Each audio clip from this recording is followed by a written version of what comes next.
ദേശമംഗലത്ത് 19 വയസ്സുകാരനായ വിദ്യാർത്ഥിയെ ഒരു സംഘം ആക്രമിച്ചു. ദേശമംഗലം സ്വദേശിയായ ജസീമിനാണ് കേരളോത്സവ പരിപാടികൾ കഴിഞ്ഞ് മടങ്ങവേ ക്രൂരമായ മർദ്ദനമേറ്റത്. റോഡിലൂടെ നടന്നു വരികയായിരുന്ന ജസീമിനെ ഒരു സംഘം പുറകിൽ നിന്ന് ചവിട്ടി വീഴ്ത്തുകയായിരുന്നു. നിലത്ത് വീണ വിദ്യാർത്ഥിയെ സംഘം ചേർന്ന് അതിക്രൂരമായി മർദ്ദിക്കുന്നതിന്റെ ദൃശ്യങ്ങളും പുറത്തു വന്നിട്ടുണ്ട്.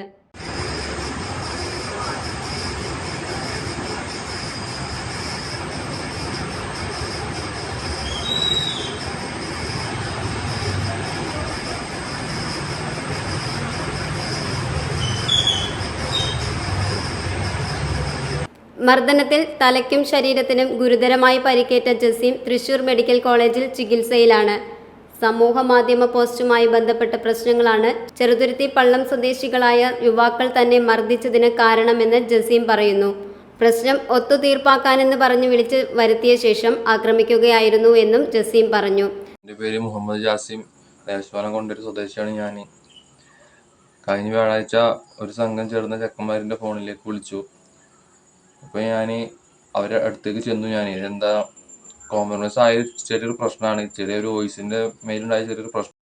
കൂട്ടത്തിലുണ്ടായിരുന്ന അഫി എന്നു പേരുള്ള ഒരാൾ ചവിട്ടിയതിനെ തുടർന്ന് താൻ ബോധം നഷ്ടപ്പെട്ട് നിലത്ത് വീണു. നിലത്ത് കിടന്ന് തന്നെ ചവിട്ടുകയും വണ്ടിയുടെ താക്കോൽ ഉപയോഗിച്ച് പുറത്ത് കുത്തുകയും ചെയ്തതായും വിദ്യാർത്ഥി പറയുന്നു. അതിലൊരുത്തൻ അഫി പറഞ്ഞ ഒരുത്തൻ എന്നെ ചാടി ചവിട്ടി എൻ്റെ തല നേരെ റോട്ടിലേക്ക് ഇടിച്ചു. എൻ്റെ ബോധം വരെ നഷ്ടപ്പെട്ടു. എനിക്ക് ബോധം പോയി ഞാൻ നീക്കാൻ പറ്റാത്ത ഒരു അവസ്ഥനായി ഞാൻ നിലത്ത് കടന്നു. എന്നിട്ട് അവരെന്നെ ചവിട്ടുകയും വണ്ടിയുടെ ചായൂണിൻ്റെ പുറത്ത് കുത്തുകയും ചെയ്തു. സംഭവത്തിൽ ചെറുതുരുത്തി പോലീസ് കണ്ടാൽ അറിയാവുന്ന 13 പേർക്കെതിരെ കേസെടുത്തു.